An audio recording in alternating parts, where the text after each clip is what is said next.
కానీ ఈ సందర్భంలో మేము గుర్తు చేస్తున్నాను, దయచేసి మీరెవ్వరు కూడా వ్యక్తిగత ఆరోపణలు చేస్తూ వ్యక్తిగతంగా ఒకరిని దూషించాల్సిన అవసరం లేదు. కార్యక్రమాల గురించి తెలుసుకోండి, మన పార్టీ చేస్తున్న కార్యక్రమాల గురించి సమాచారం తెప్పించుకోండి, వాటి గురించి మీరు మాట్లాడండి, బలంగా తీసుకెళ్ళండి. ఏ విధంగా మనం మన కూటమి ప్రభుత్వంలో భాగస్వాములుగా మనం అద్భుతమైన కార్యక్రమాలు చేస్తున్నామో అది అందరికీ తెలియజేయండి. ఇది మన బాధ్యత.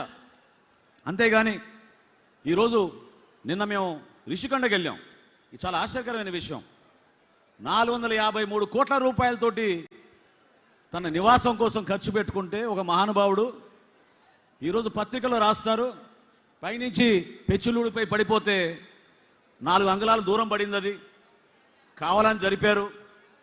అక్కడ నీళ్లు కూడా ఎక్కడి నుంచో వచ్చినట్టు ఒక పత్రికల్లో సగం పేజీ రాశారు ఇవాళ.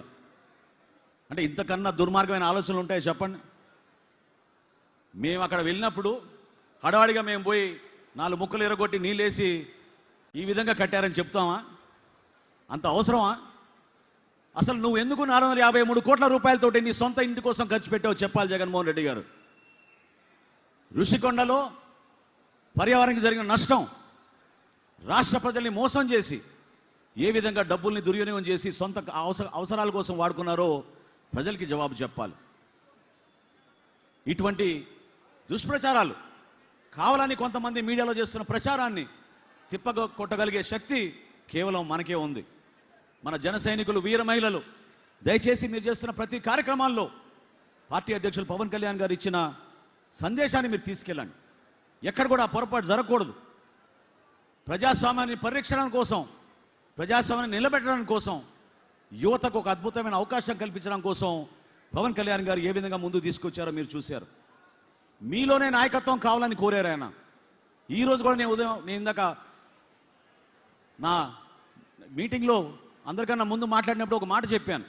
ఈరోజు వేదిక మా కోసం కాదు, ఎవరైతే పార్టీ కోసం నిలబడ్డారో కార్యకర్తలు, మన జన సైనికులు, వీర మహిళలు, వాళ్ళని ఆహ్వానించి వాళ్ళకి ఈ వేదిక ఇమ్మని మన పార్టీ అధ్యక్షులు కోరారు.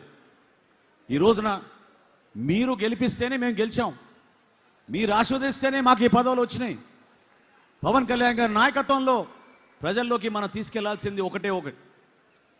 కూటమిని మనం బలోపేతం చేసుకుంటూ 3 పార్టీల్ని సమన్వయపరచుకోవాల్సిన బాధ్యత మనందరికీ ఉంటుంది. ప్రతి ఒక్కరికి పదవులు రావు.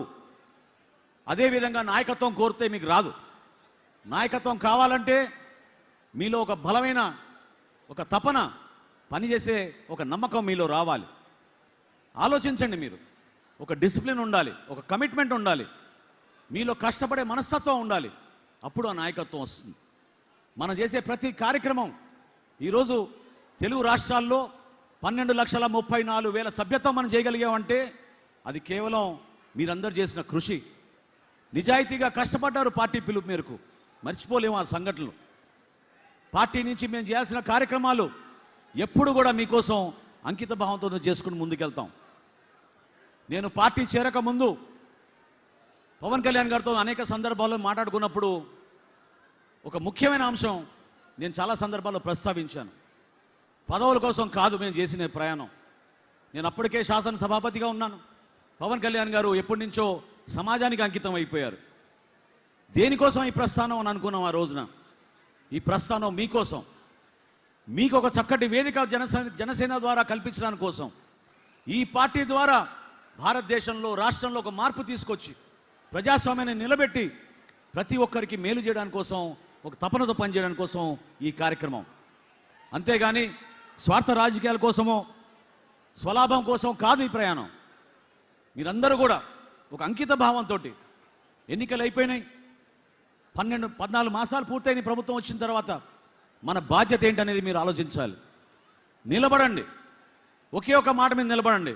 మన పార్టీ అధ్యక్షులు పవన్ కళ్యాణ్ గారు మనకి ఏం చెప్తారో అది చేద్దాం, దానికి అంకిత భావంతో పనిచేద్దాం, ప్రజల్లోకి తీసుకెళ్దాం. ఇది మన బాధ్యత. ఎన్నికలు వచ్చినాయా రాలేదా, ఎవరికి ఎన్ని సీట్లు వస్తాయి దాని గురించి కాదు.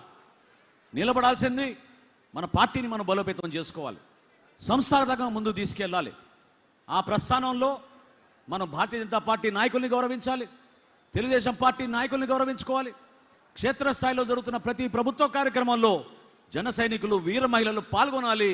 ఇది మన ప్రభుత్వంగా మీరు భావించుకుని ముందుకెళ్ళాలని చెప్పి మిమ్మల్ని అందరినీ కూడా కోరుకుంటూ ఇంత అద్భుతమైన అవకాశం 3 రోజుల నుంచి విశాఖపట్నంలో ఎంతోమందిని కలవగలిగాం. దూర ప్రాంతాల నుంచి కష్టపడి తిరిగి వచ్చారు. పేరు పేరున ఈ ఆహ్వాన కమిటీకి కష్టపడి పనిచేసిన మన గౌరవ శాసనసభ్యులకి ఈ 12 మంది కమిటీలు ఏదైతే వారం 10 రోజుల నుంచి అహర్నిశలు కృషి చేశారటువంటి ఏర్పాటు చేయడానికి, పోలీస్ సిబ్బందికి, అధికారులకు, మన పార్టీ అధ్యక్షులు పవన్ కళ్యాణ్ గారికి మనకి ఇటువంటి వేదిక కల్పించినందుకు గర్వంగా మనం జనసేన అని చెప్పుకునే విధంగా ముందుకెళ్ళడానికి ఆయన కల్పించిన ఈ అవకాశాన్ని నేను ప్రత్యేకంగా ధన్యవాదాలు తెలుపుకుంటూ సెలవు తీసుకుంటున్నాను. జై జనసేన, జై జనసేన.